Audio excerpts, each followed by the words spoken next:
साथियों नमस्कार। आपका स्वागत है हमारे YouTube चैनल ग्रीन ऑर्गो फार्म में। अब जनवरी का आखिरी हफ्ता चल रहा है और बड़ी कड़ाके की सर्दी हुई है, तो अब सूरज कई कई दिन तक नहीं निकला, तो सनलाइट की कमी की वजह से कुछ पत्ते, गेहूं का पत्ता कुछ पीला हो गया था। अब की बार मौसम बड़ा उल्टा पटक रहा।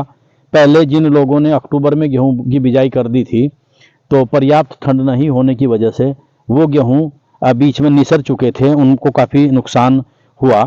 हम अक्सर कहते हैं कि जब भी आप बुआई करें तो नवंबर के पहले या दूसरे पखवाड़े में आप बुआई करें हफ्ते में, तो उससे गेहूं की पैदावार अच्छी निकलती है। कई बार क्या होता है कि हमने अक्टूबर में जब सर्दी सी होने लगी, हमने उसकी बुआई कर दी और बीच में टेम्परेचर बढ़ गया, तो गेहूं निसर जाएगा और वो उत्पादन उसका प्रभावित होगा।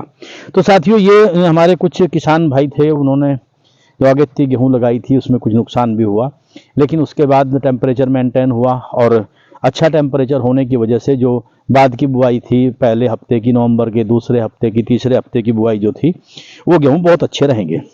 तो इसमें कुछ सनलाइट की कमी की वजह से, क्योंकि सूर्य की रोशनी कम मिली, धुंध बहुत ज़्यादा रही, तो ये पत्ता पीला इस तरह जो हो गया था। तो इसमें कई लोग सोचते हैं कि इसमें नाइट्रोजन लगा दें। साथियों, मैं आपको बताता हूं कि नाइट्रोजन की जो डोज है, दो हम पहले देते हैं। एक तो आपका जब आपकी, जिसको हम कोर का पानी कहते हैं, कोर के पानी के बाद हम नाइट्रोजन की पहली डोज देते हैं और उसके फिर 15-20 दिन के बाद फिर हम दूसरी डोज देते हैं। तो इस तरीके से ये दो डोज वो काफ़ी हो जाती हैं यूरिया की।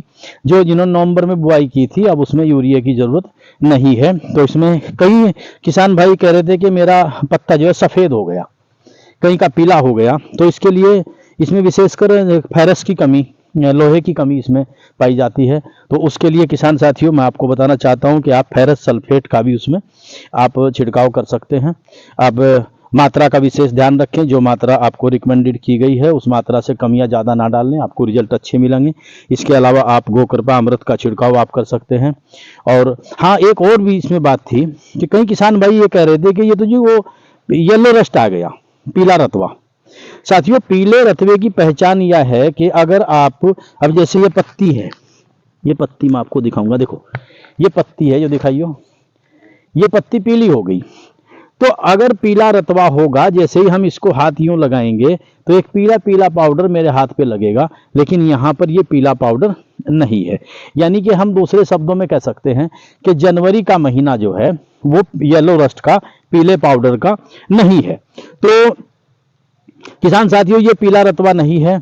ये जो कहीं फेरस की कमी आई, तो उसमें आप फेरस सल्फेट का स्प्रे आप प्रति लीटर आप 2 से 3 आप ग्राम डाल करके उसको आप कर सकते हैं। इसके अलावा आप जीवामृत का स्प्रे कर सकते हैं, गोकृपा अमृत का स्प्रे कर सकते हैं। हाँ, इसमें आप सड़रस का भी इस्तेमाल कर सकते हैं, लेकिन अभी ये पीले रतवे की कंडीशन नहीं है। पीले रतवे का वक्त होता है आधी फरवरी के आसपास। इस क्षेत्र में हमारे यमुना का जो हमारा क्षेत्र है सहारनपुर का, ये 15 फरवरी के आसपास यहाँ पीले रतवे का आमद होती है।